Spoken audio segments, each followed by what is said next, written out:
Le silence de Dieu est souvent un temps où Dieu est en train de travailler nos vies.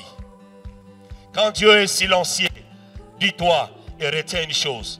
Dieu, certainement, quelque part, travaille ta vie à l'intérieur. La semence qui tombe à terre doit passer par cette phase. Et j'aimerais dire à quelqu'un ce matin, rien, alors rien, malgré les temps de silence, malgré les temps d'obscurité, malgré les temps des inquiétudes que tu peux traverser, rien ne pourra empêcher ce que Dieu a déclaré sur ta vie. Rien. J'aimerais fortifier quelqu'un ce matin. Tu es découragé, tu es abattu. Mais j'aimerais te dire, aucune situation ne pourra empêcher ce que Dieu a prédit pour toi.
Jésus prend ta place.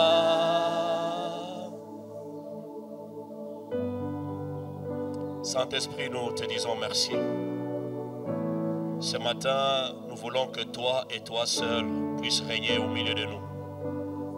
Ta parole nous dit, là où tu réunis 2 ou 3, c'est là où tu déverses ta grâce et ta bénédiction. Et tu es au milieu. Nous saluons ta présence en cet avant-midi et en ce deuxième service, parce que tu nous as encore fait cet honneur, cette grâce d'être encore là, exposé à ta parole et à ta présence. Seigneur, si nous nous tenons sur cet autel, c'est parce qu'une responsabilité nous a été assignée. Et nous voulons, ô éternel Dieu, y aller avec toi. Moïse l'a dit, nous ne quitterons pas ces lieux tant que toi tu ne marches au-devant de nous. Tu l'as fait au premier service. Nous te supplions de le faire en ce deuxième service. Conduis-nous, ô éternel Dieu, étape après étape, instant après instant. La Bible dit, nous pouvons tout par celui qui nous fortifie. Et celui qui nous fortifie n'est rien d'autre que ton esprit. Seigneur, sans lui, nous ne pouvons rien. Sans lui, nous ne pouvons pas aller au-delà. Mais nous avons besoin de toi. Que les paroles que nous allons proclamer et déclarer du haut de cette chair ne soient pas seulement qu'un slogan, mais au-delà de ces paroles, au-delà de ces mots, que le Saint-Esprit touche nos vies, touche nos ministères, touche nos familles, touche, éternel Dieu, tout ce qui est à nous, pour la gloire de ton nom. Que tous les autres noms disparaissent jusqu'à ce qu'il n'y a que toi et toi seul. Nous voulons célébrer par nos acclamations ta présence en cet après-midi. Fais-le bien, c'est pour la gloire de Dieu. Pendant que tu te rassois, tu es en train d'acclamer le Seigneur. Je ne t'ai pas encore dit d'arrêter. Acclame le Seigneur, acclame le Seigneur. Il mérite cela. Ces acclamations suscitent la gloire de Dieu en ces lieux. Les acclamations invitent la présence de Dieu en ces lieux. Est-ce qu'on peut faire mieux que ça, s'il te plaît? Où sont les milolos? Où sont les milolos? Les milolos.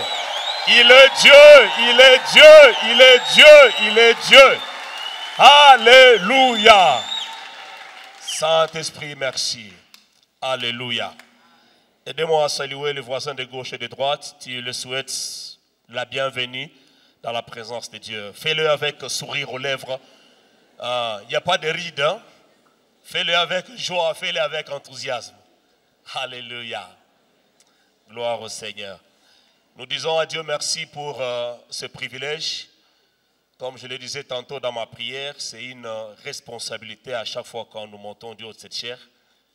Et nous voulons dire aussi merci à papa et à maman pour la confiance à notre personne. Nos remerciements vont aussi pour le comité pastoral.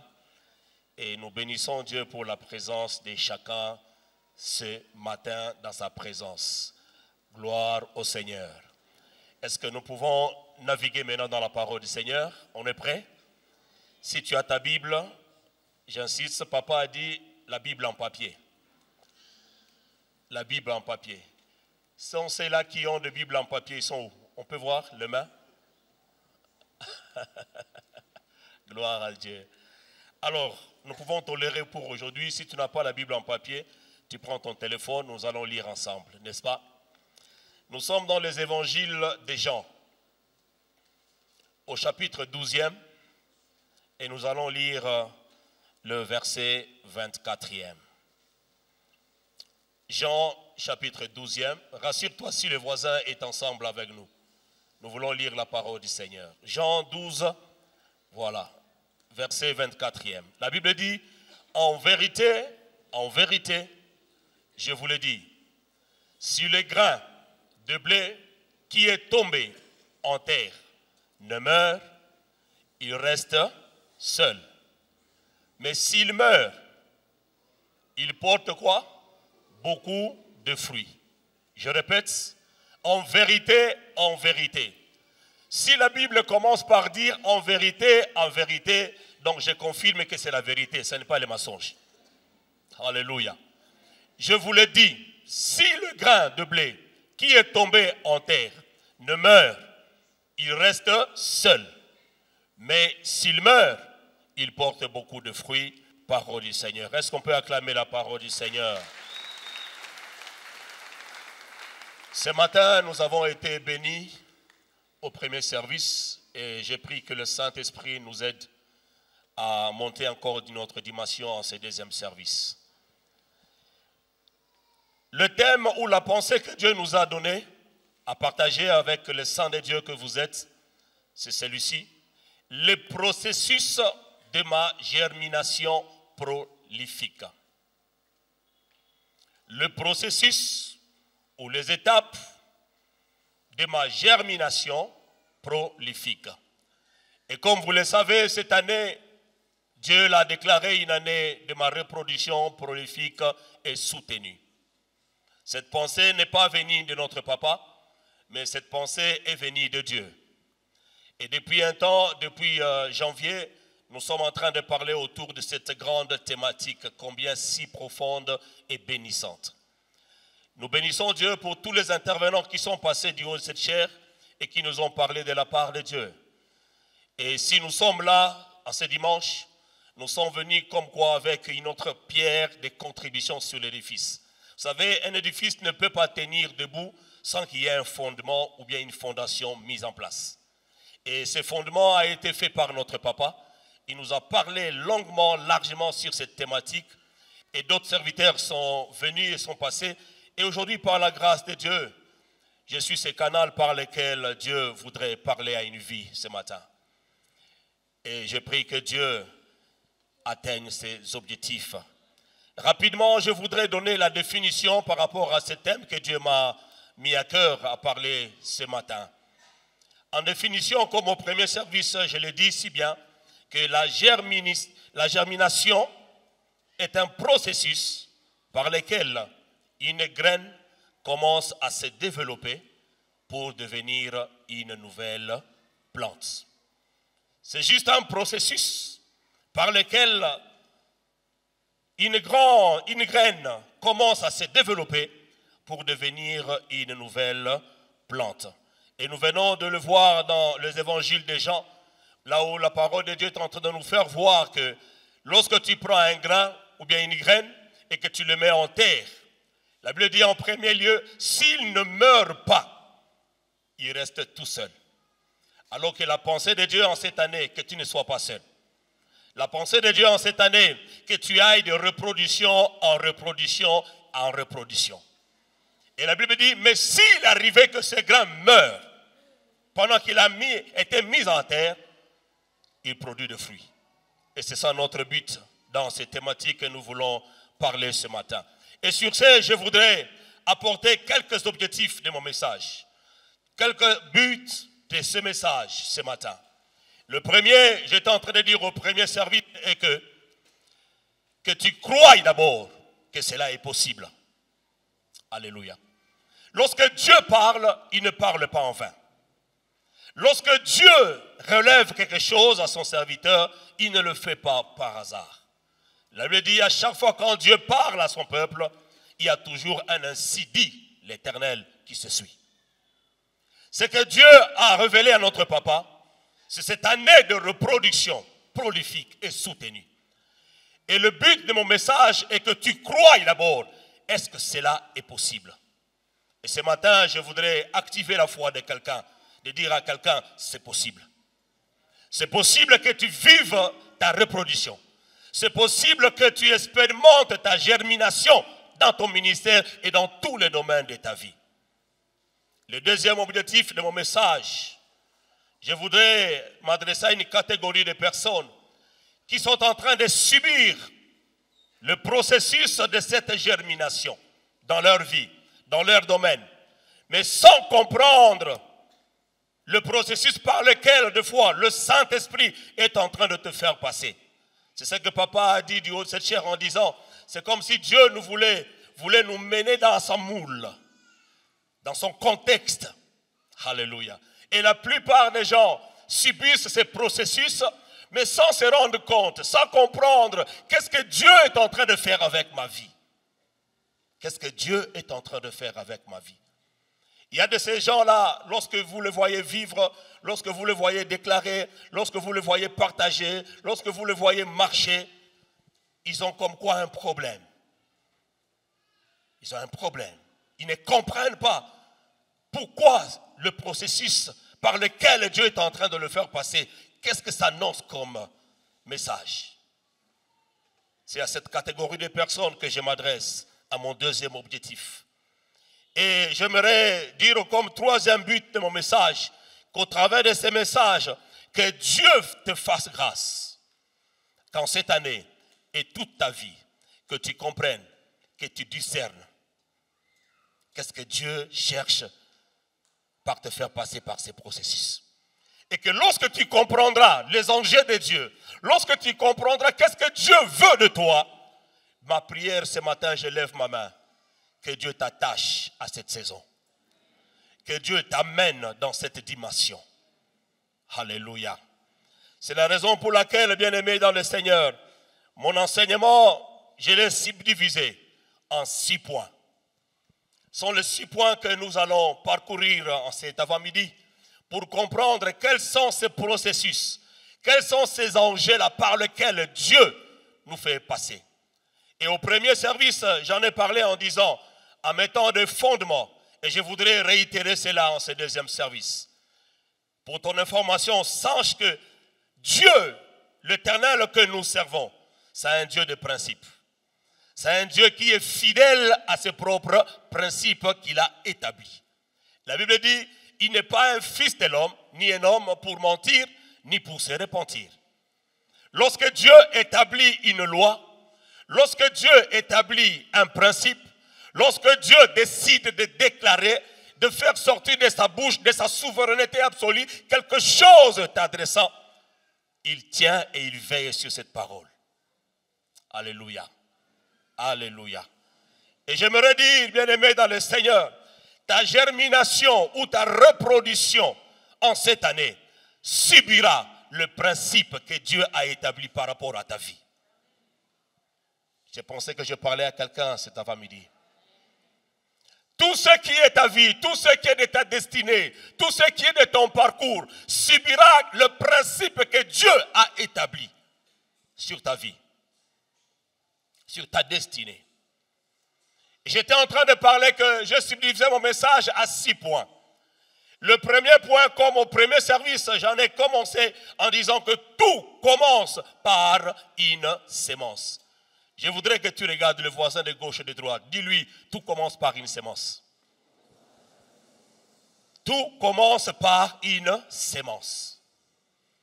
Les évangiles des Jean nous le prouvent et est en train de nous faire voir que si un grain qui est une sémence tombe à terre et s'il ne meurt pas, il reste seul. Mais s'il meurt, nous en verrons le fruit. Et je suis en train de parler que tout, dans ta germination, dans ton processus, tout doit commencer par une sémence. Marc chapitre 4e, le verset 26 jusqu'à 27. Bien-aimés dans le Seigneur, la parole de Dieu est en train de nous faire voir ces semeurs-là, qui le long de la route étaient en train de s'aimer. Mais je voudrais juste attirer votre attention que par ce récit de Marc, Marc nous prouve combien de fois qu'il a né du royaume de Dieu comme un homme qui jette de la sémence à terre. Pour réitérer ce que je suis en train de dire ici, que tout commence par une sémence dans ta vie. Tout commence par une sémence. Le Dieu qui respecte ses principes, le Dieu qui est fidèle à sa parole, il te dit ce matin, tout commencera par une sémence. Et une sémence représente la parole de Dieu, représente les promesses ou les dons placés en nous que Dieu a déposés. Et nous avons vu cela dans la vie ministérielle de Jérémie, premier chapitre, 4e au 5e verset. Là où l'Éternel est en train de révéler à ses serviteurs un secret. Quelque chose que Jérémie ignorait. Quelque chose que Jérémie ne pouvait pas s'imaginer. Mais l'Éternel lui révèle par ce passage en lui disant, la parole de l'Éternel me fut adressée en ce mot. Avant que je t'eusse formé dans le ventre de ta mère, je te connaissais. Et avant que tu ne fusses sorti de son sein, je t'avais consacré. C'est la bonne nouvelle. Je t'avais établi prophète des nations. Qui sait ce que Dieu a parlé de ta vie? Qui sait? Pendant que tu ne sois pas encore formé, mais la Bible dit, Dieu nous connaissait. Et Dieu nous a consacrés. Et cette parole a été déclarée comme une sémence dans la vie de Jérémie. Au finish, l'homme de Jérémie, c'est ce grand des prophètes que nous parle la Bible. Mais Dieu est en train de lui faire comprendre que tu es prophète aujourd'hui, mais sache que c'est dans l'informe, c'est dans le vide, c'est dans ma préscience que moi, je t'ai établi déjà prophète. Pendant que tu n'existais pas, j'avais déjà déclaré une sémence sur ta destinée. Et je voudrais que quelqu'un croie avec moi. Sache que ta vie est liée à une destinée, à une sémence que Dieu a déposée en toi. Et je déclare que Dieu t'amène dans cette dimension. La sémence représente comme une vision, un rêve, une destinée que Dieu place dans la vie de chaque enfant de Dieu que nous sommes. Tel que tu es là, tu es tout un projet de Dieu. Tel que tu es là, tu es tout un projet que Dieu a conçu. Et je voudrais te dire que la sémence qui est en toi doit germer, doit se reproduire.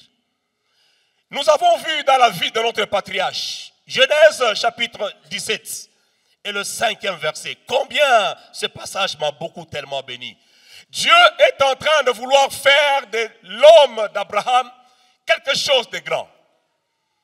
Nous connaissons tous, la Bible dit, Abraham c'est le père de la foi, n'est-ce pas? Mais avant qu'il ne soit père de la foi, il s'appelait Abraham.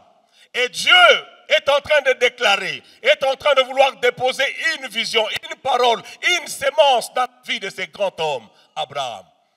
Et il dit Abraham, dans Genèse 17, verset 5e, il dit, on ne t'appellera plus Abraham, mais ton nom sera Abraham, car je te rends père d'une multitude de nations. Je voudrais que nous observons bien ce passage. Son nom, on ne t'appellera plus Abraham, mais ton nom sera Abraham. Quelle est la nuance, quelle est cette différence que vous constatez dans ces deux noms? On peut le prononcer Abraham, mais en deuxième lieu, c'est Abraham. Nous constatons par ce passage, Dieu qui est en train de vouloir amener une reproduction, une germination dans la vie de son serviteur, il dit pour te rendre père d'une multitude de nations, où de toi naîtra le roi, de toi toutes les descendants de la terre seront bénis. Il a fallu que Dieu ajoute quelque chose sur l'identité de cet homme de Dieu. Et je prie ce matin que dans ton identité, dans ta personne telle que tu es là, que le Seigneur ajoute quelque chose dans ton identité. Ah, je ne sais pas si je parlais à quelqu'un. On ne t'appellera plus Jérôme. Je ne sais pas s'il y a un Jérôme ici ce matin. On ne t'appellera plus Claudine, mais on t'appellera le béni de l'Éternel. Pourquoi? Parce que Dieu tient à sa parole. Dieu veut t'amener à ta reproduction. Dieu veut t'amener dans ta germination. Une saison qu'il veut que tu expérimentes. Mais qu'à cela ne tienne, il commence par la sémence. Une parole déclarée. Et ce matin, peut-être que ce message, c'est un message prophétique pour quelqu'un. Pour que Dieu t'amène dans cette dimension, je prie que Dieu change ton identité. Jacob a lutté avec l'ange de l'Éternel. Mais lorsqu'il a fallu se séparer de cet ange, Jacob qui dit, non, non, tu as été tellement supérieur que moi, alors je ne te lâche pas tant que tu m'es béni. Qu'est-ce qui se passe? Qu'est-ce qui a poussé Jacob? C'est parce que Jacob a compris que lorsque les visibles et l'invisible sont en échange, il y a un transfert qui s'est fait. Et l'ange de l'Éternel lui dit, on t'appellerait autrefois Jacob, qui signifie un usurpateur, un menteur, un trompeur, mais à partir d'aujourd'hui, parce que tu as lutté avec moi, je veux t'amener dans ta reproduction. Je veux t'amener dans ta saison de germination. Et il dit, à partir d'aujourd'hui, on t'appellera Israël, le béni de l'Éternel. Est-ce qu'on peut acclamer le Seigneur? Que Dieu le fasse pour ta vie. En cette année, que Dieu accomplisse sa parole. Et autre vérité, j'étais en train de dire, parce que tout commence par la sémence. J'aimerais dire à quelqu'un, une sémence peut sembler insignifiante. Mais dans son insignifiance-là, elle contient le potentiel divin. Élie dit à son serviteur, vas-y vers les montagnes, allez voir si quelque chose s'annonce de pluie. La Bible dit, il a fallu 7 fois que l'homme de Dieu rentre vers son serviteur. Il dit, oui c'est vrai, j'ai vu, je m'imagine qu'il parlait même avec négligence. Oui vraiment, j'ai vu, mais c'est comme un poignet de la main d'un homme. Déjà avec son langage, vous sentez qu'il était en train de mépriser, de dédaigner même ceux qui venaient de voir. Alors qu'il a oublié que de ce poignet de main d'homme, du nuage qu'il a vu, viendra une grande pluie. J'annonce à quelqu'un, et je voudrais que tu prêches avec moi ce matin. Regarde ton voisin de gauche et de droite. Dis-lui, qu'as-tu reçu de Dieu? Qu'as-tu reçu de Dieu? Et en deuxième lieu, pose-lui la question et dis-lui, ne méprisez pas le petit commencement ou le faible commencement. C'est que Dieu est en train de faire dans ta vie avec la petite sémence, quelle que soit insignifiante qu'elle est, mais en elle, elle porte des grandes potentialités pour ta reproduction. Et je prie que Dieu t'amène dans cette saison, en cette année. Alléluia. La deuxième phase, ou le deuxième processus de ta germination ou de ta reproduction. Au premier service, nous avons parlé de cette phase que moi j'ai nommée d'enfouissement, d'enterrement. Alléluia. Autrement dit, cette phase-là de brisement. Parce que les grains qui étaient entre les mains de ces cultivateurs étaient encore dans ses mains. Mais ça ne s'est pas limité que sur sa main. Il a jeté, il a enfoui ça dans la terre. Et je voudrais te dire, que tu le veuilles ou pas, cette étape est tellement nécessaire dans la vie d'un enfant de Dieu. C'est là où la Bible te dit, si le grain là qui est tombé à terre ne meurt pas, il restera seul. Si tu es candidat à être seul, tu peux lever ton doigt. Les intercesseurs vont intercéder pour toi et te délivrer. Parce que ça nécessite pas une délivrance. Mais moi, je n'aimerais pas rester seul. Lorsque je meurs, je dois produire le fruit. Parce que c'est là où Dieu nous veut. Alléluia. La phase d'enfouissement qui est très nécessaire dans la vie d'un enfant de Dieu. Lorsque nous parlons de la semence qui doit mourir pour produire du fruit, cela signifie 3 choses que j'ai parlé au premier culte. La première des choses, c'est le renoncement au moi. Le renoncement à soi-même. La deuxième des choses, c'est le temps d'attente ou d'obscurité. Lorsqu'une semence doit mourir, la première des choses, elle signifie le renoncement du moi. La deuxième des choses, le temps d'attente et d'obscurité. Et la troisième des choses, ce sont les moments où rien ne semble bouger. J'aimerais dire à l'Assemblée, peut-être tu traverses, tu connais ces moments. J'aimerais dire à quelqu'un, le silence de Dieu ne signifie pas qu'il est absent. Tu es dans un processus. Et je prie que cette année, que Dieu te fasse comprendre ça. Que ta vie à toi et ma vie à moi est dans un processus. Et dans ce processus, tu peux passer des moments où tu dois mourir, tu dois passer au renoncement. Tu dois passer, bien-aimé dans le Seigneur, à des temps difficiles, à des temps d'attente, à des temps d'obscurité. J'aime ce que les gens de ce monde disent. Le soleil finit toujours par apparaître, quels que soient les temps difficiles. Alléluia. Et j'annonce ce matin que Dieu t'amène dans cette saison-là. Le silence de Dieu est souvent un temps où Dieu est en train de travailler nos vies. Quand Dieu est silencieux, dis-toi et retiens une chose. Dieu, certainement, quelque part, travaille ta vie à l'intérieur. La semence qui tombe à terre doit passer par cette phase. Et j'aimerais dire à quelqu'un ce matin, rien, alors rien, malgré les temps de silence, malgré les temps d'obscurité, malgré les temps des inquiétudes que tu peux traverser, rien ne pourra empêcher ce que Dieu a déclaré sur ta vie. Rien. J'aimerais fortifier quelqu'un ce matin. Tu es découragé, tu es abattu. Mais j'aimerais te dire, aucune situation ne pourra empêcher ce que Dieu a prédit pour toi. J'aime ce que Paul le dit. Il le dit avec certitude et avec assurance.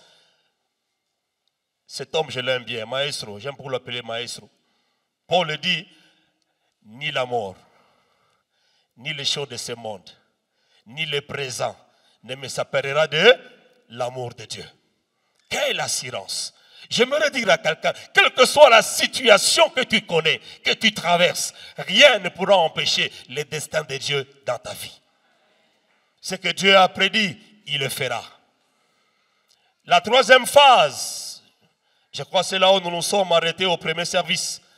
Là où nous avons dit, c'est l'étape ou le processus par lequel Dieu sera celui qui contrôlera les saisons de ta germination. Alléluia. Cette semence qui est enfouie en terre, c'est l'Éternel qui contrôle les saisons de cette graine qui a été plantée à terre. Et j'aimerais dire à quelqu'un, Dieu le fera pour toi en cette année. C'est là où la Bible nous dit dans Ecclésiaste 3, le premier verset. Un passage que j'aime bien, dans toute son simplicité, mais quelle profondeur. Il y a un temps pour tout. Un temps pour toutes choses sous les cieux. Alors, lorsque l'écrivain d'Ecclésiaste est en train de dire ça, Salomon le dit, il y a un temps pour tout. Il n'exclut rien. Il est en train de dire, il n'y a pas d'exception. Il englobe tout ce que tu sais, tout ce que tu t'attends, tout ce que tu espères recevoir. Il te dit, il y a un temps pour toutes choses sous le ciel. Et d'ailleurs, j'aimerais enchérir à quelqu'un en te disant, tout ce qui se fait aujourd'hui a été existé aussi, avant.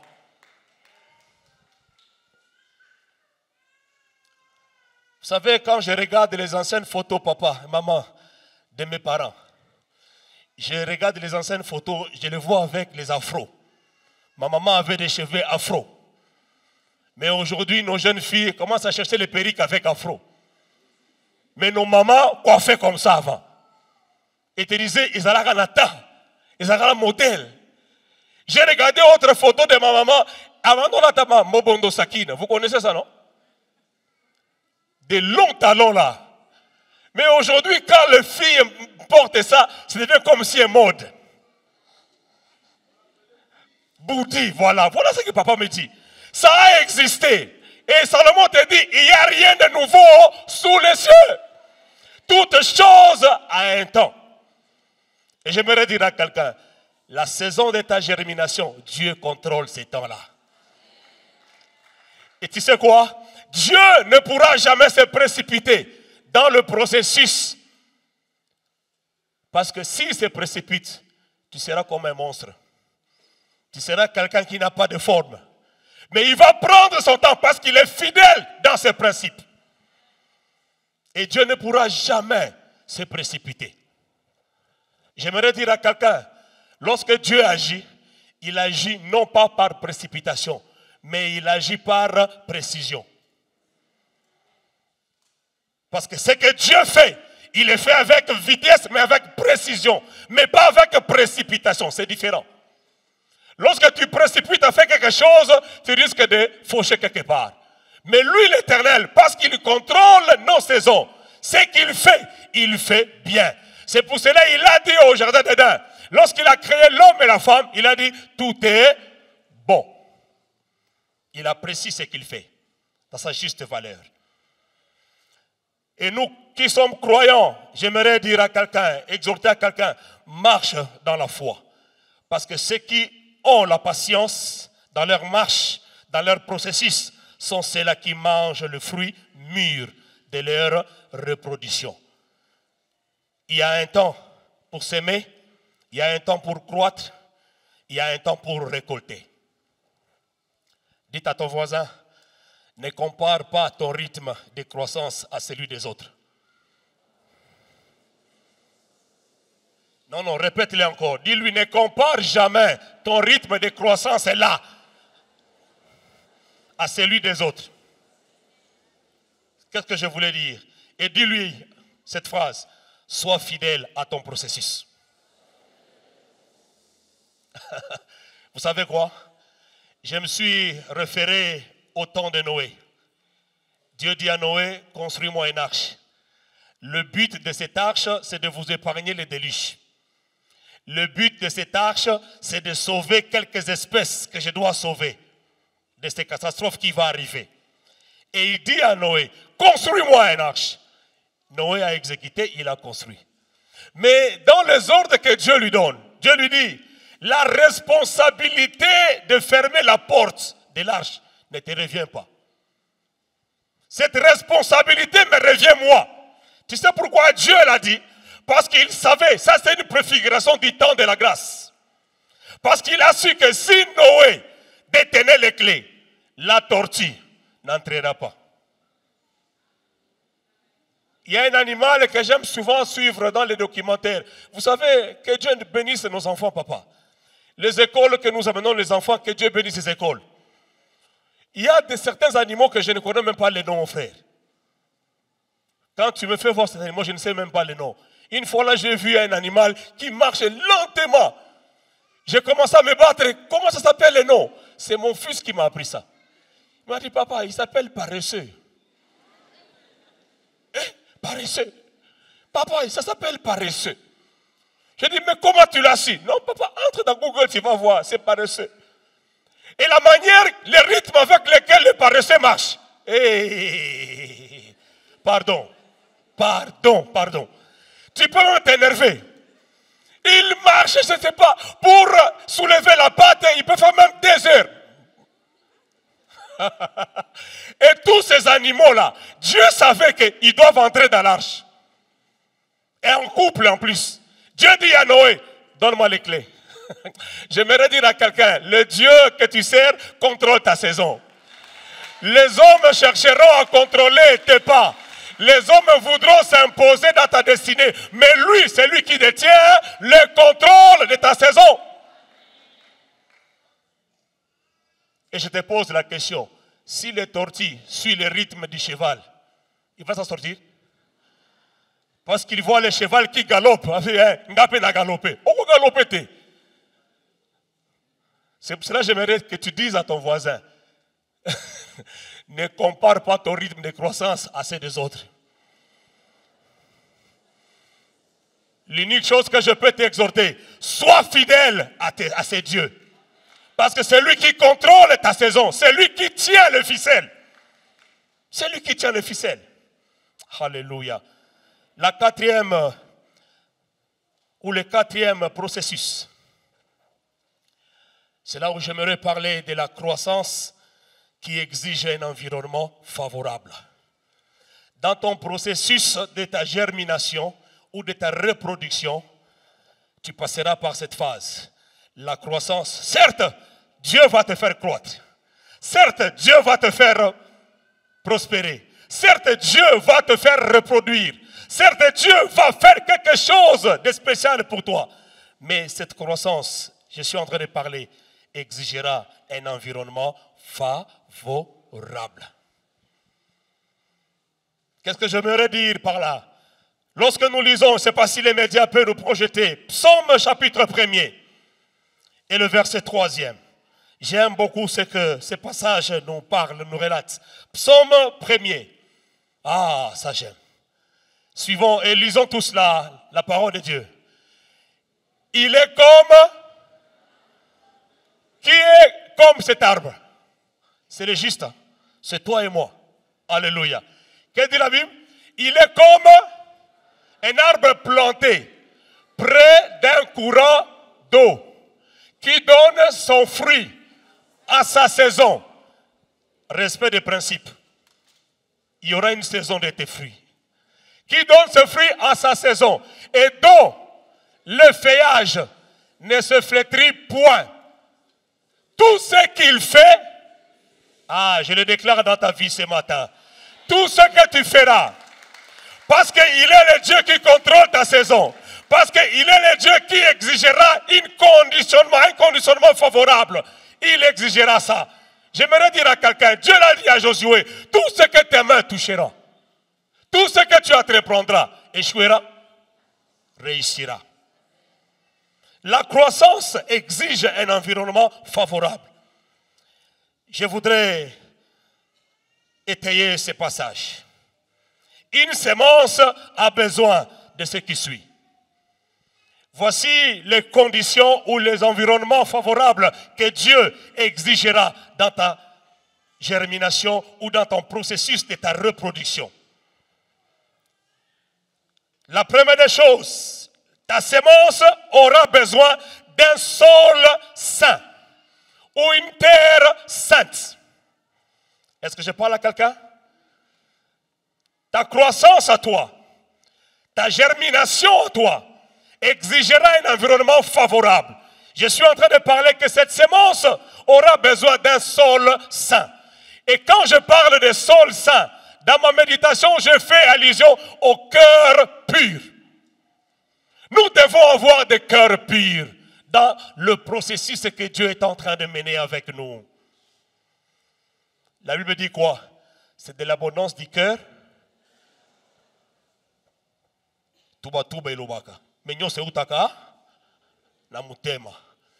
Un sol saint qui signifie avoir un cœur pur.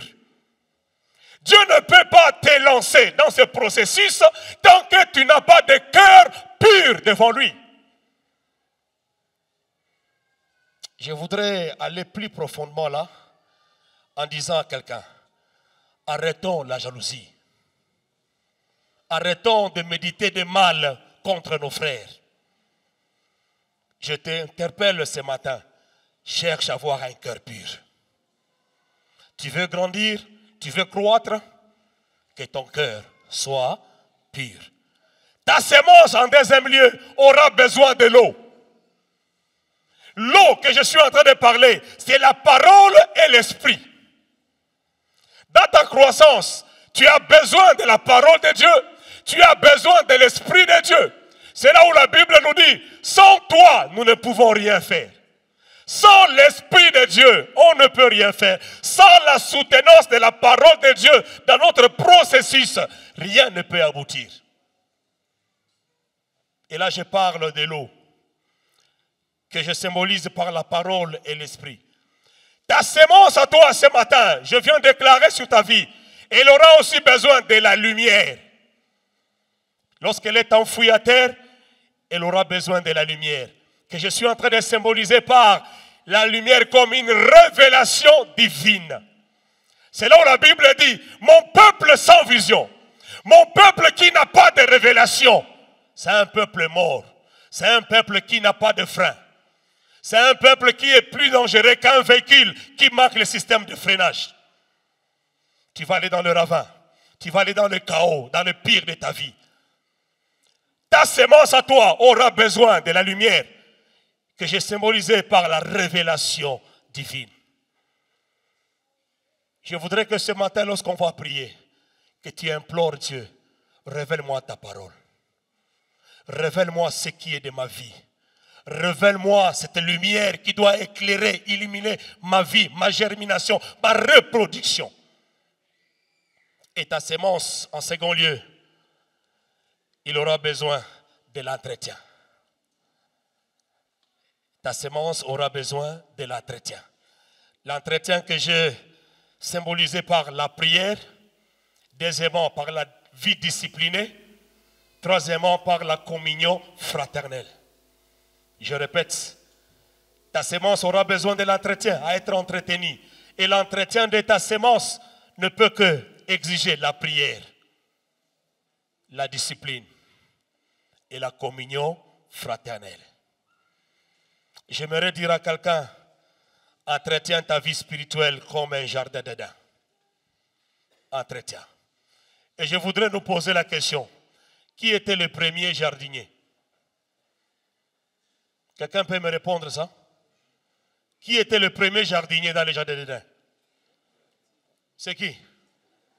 C'est Adam. Hein? À Adam, Dieu a dit cultive et garde, n'est-ce pas? Pour que le jardin soit là, il a fallu que quelqu'un le plante, non? Qui est le premier jardinier? C'est Dieu. Et j'aimerais dire à quelqu'un, entretiens ta vie spirituelle. Entretiens ton processus de ta reproduction en cette année. Et par quoi? Par la prière, par la discipline et par la communion fraternelle. Et quand je parle de la prière et la discipline, c'est très capital. Surtout pour ceux qui sont dans l'œuvre. Être discipliné, ça fait partie de ton processus. Alléluia. Cinquième phase. Je suis en train d'aller petit à petit achetant dans ces messages. Le cinquième processus, c'est le fruit qui est le but final. N'est-ce pas? Lorsque la graine tombe à terre, son but final, c'est de porter le fruit. Et en cinquième phase ou processus, je parle le fruit qui est le but final. Jean 15, verset 8e. Je ne sais pas si le média peut nous projeter ça. Jean, chapitre 15e et le verset 8e. Voilà. Regarde ce que Dieu veut de toi ce matin.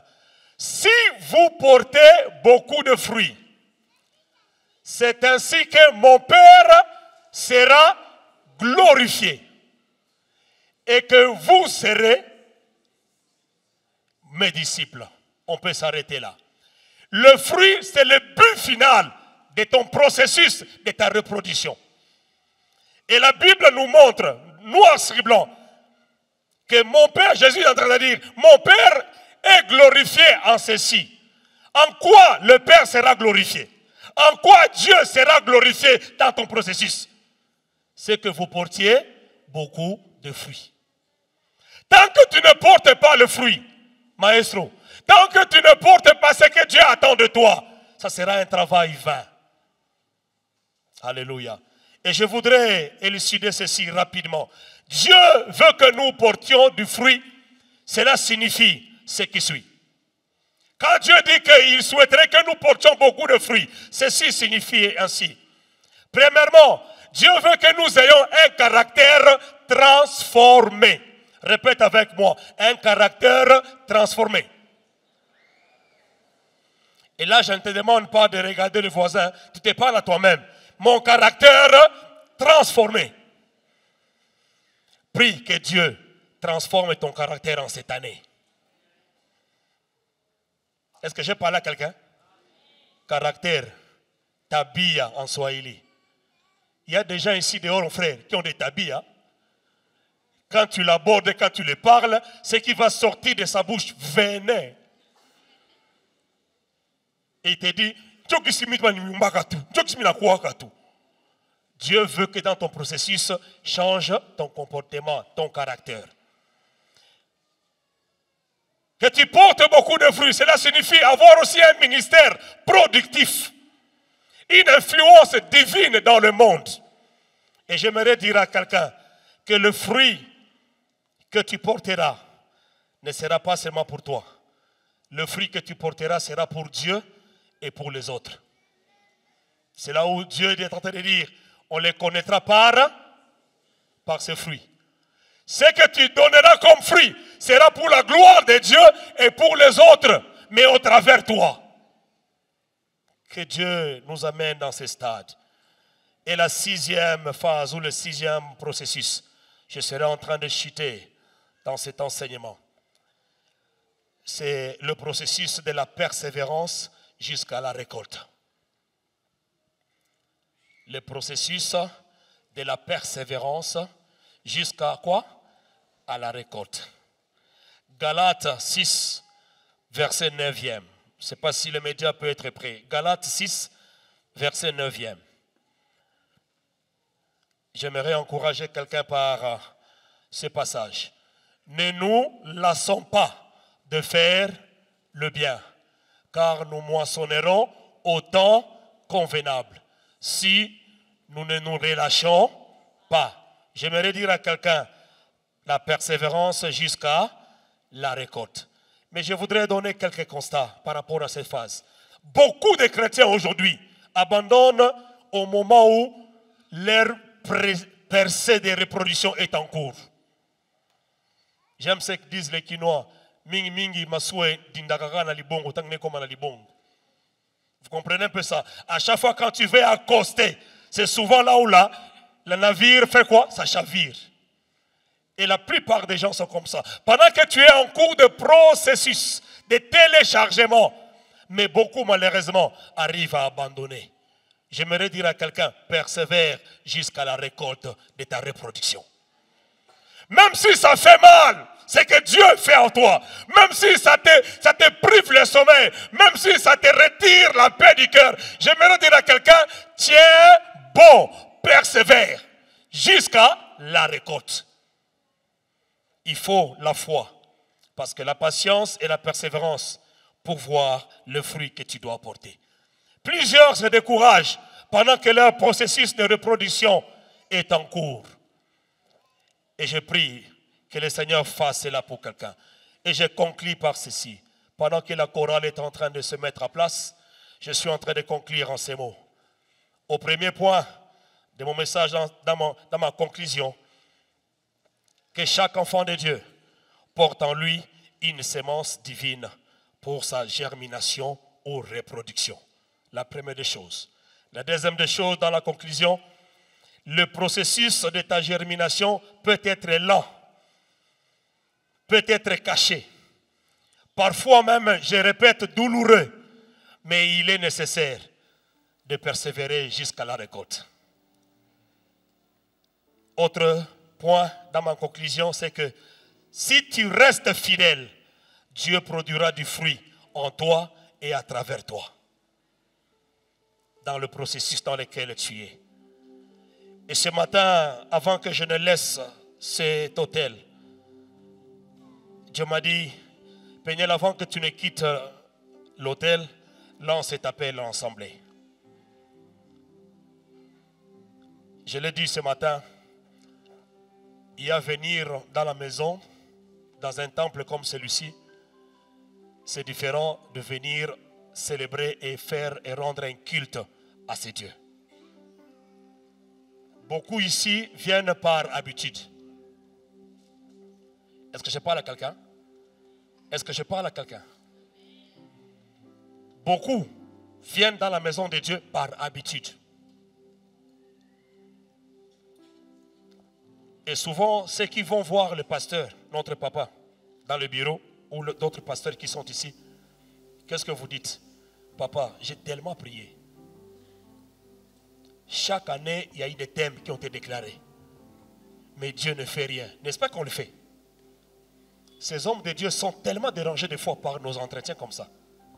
Je vais te révéler une chose. Quand tu dis que Dieu ne fait rien, à quoi tu fais allusion? À quoi tu fais allusion? J'aimerais interpeller quelqu'un ce matin. Parce que Dieu m'a dit de faire cette étape avant de quitter la chair. Qu'est-ce que tu dis? Qu'est-ce que tu fais comme allusion? Quand tu dis à papa, papa, ça fait 10 ans que je suis là. Mais je ne vois rien. Rien ne marche. Et tu as comme astuce en disant, papa, en toi, ça c'est moi qui le dis, parce que le Seigneur me l'a révélé. Les gens commencent à se dire, mais papa, le vendredi je suis là. Le dimanche, tous les cultes, des fois même, j'assiste.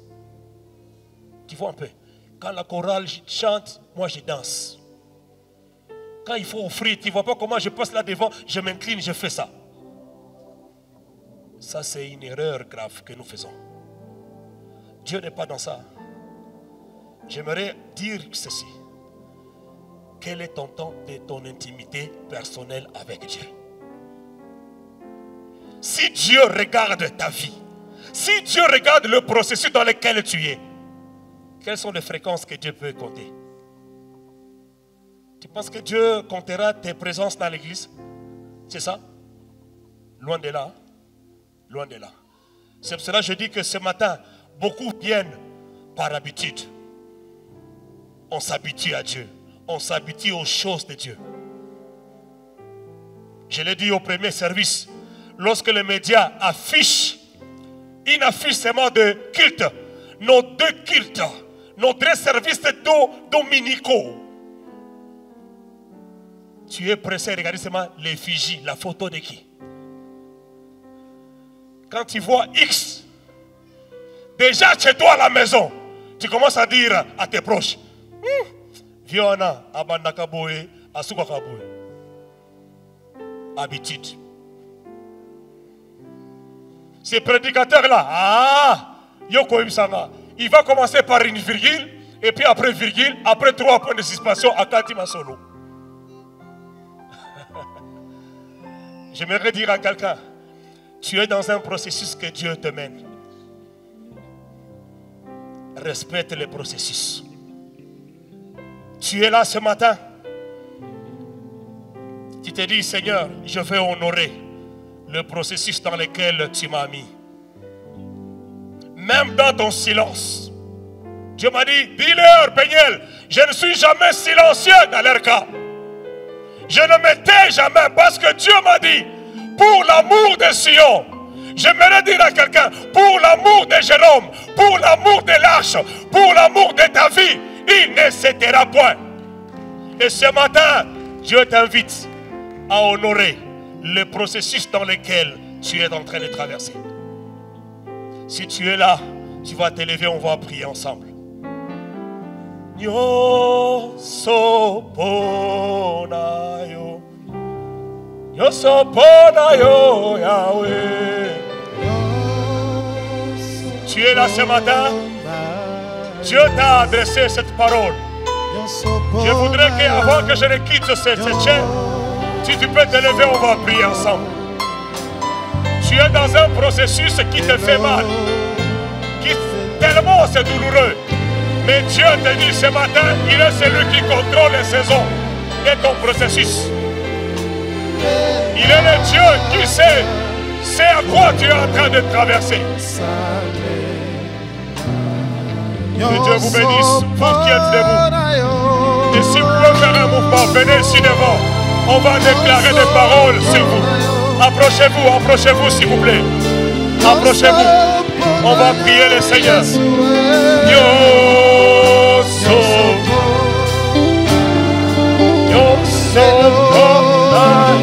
Alléluia. Jésus.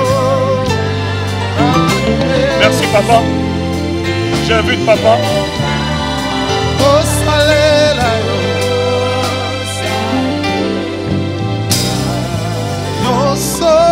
Approchez-vous dans la prière de Dieu. Approchez-vous.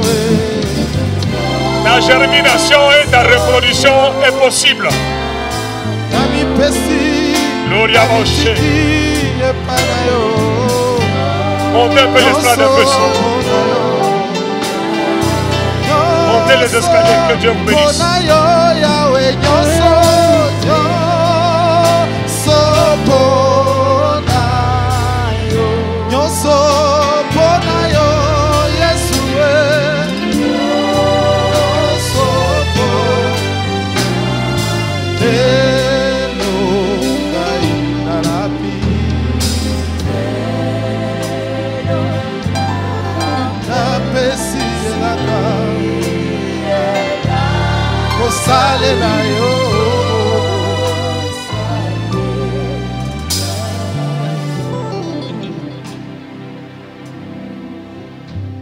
Ce titre d'avancée avance. Vous savez, à des appels comme ça, parfois on résiste à la voix du Saint-Esprit. En fait, je vais obéir au processus de Dieu sur ma vie. Tu t'es beaucoup agité. Dieu te mettant dans un schéma, dans une moule, et tu es trop agité. Et tu gâches ce que Dieu essaye de faire avec ta vie.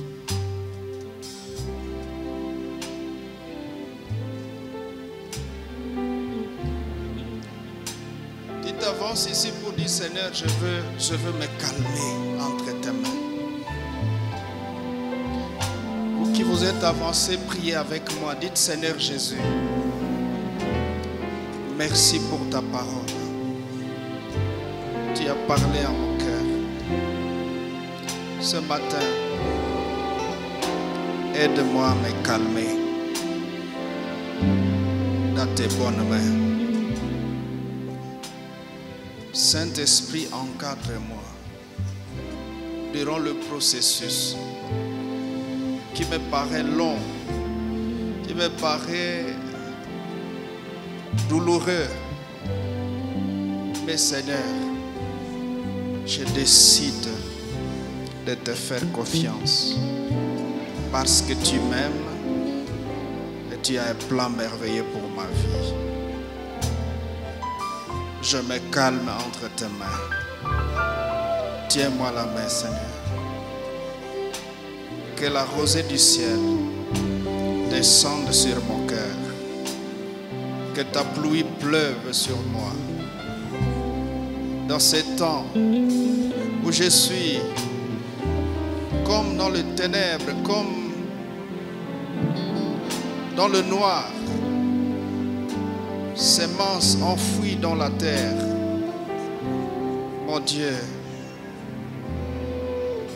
touche-moi, transforme-moi et amène-moi au résultat. Que ma vie porte beaucoup de fruits et des fruits qui demeurent. Au nom de Jésus-Christ. Amen. Nous levons tous ensemble pendant que vous regagnez vos places. Nous chantons ces chants. Touche-moi, touche-moi, touche-moi. Que ta puissance touche mon cœur, mon esprit et mon âme. Oh, touche-moi. touche-moi. Oh, touche-moi. Oh, touche-moi. Que ta puissance touche mon cœur, mon esprit et mon âme. Lève nos mains devant le Seigneur. Lève les mains devant le Seigneur. Commence à dire, Seigneur, touche-moi. Un grain qui est entouré d'une croûte a besoin de plus d'humidité, a besoin de plus de pluie. Sinon le processus ne va pas démarrer. Je veux dire, Seigneur, touche-moi dans le tréfonds de mon cœur. Prions le Seigneur. Commence à parler à Dieu. Il y a une croûte dure. Mon cœur est entouré, ma vie est entourée d'une croûte dure. Seigneur,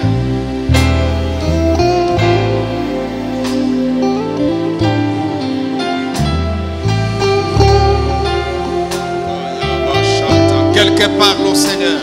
Notre Dieu, notre roi, touche-nous, Seigneur.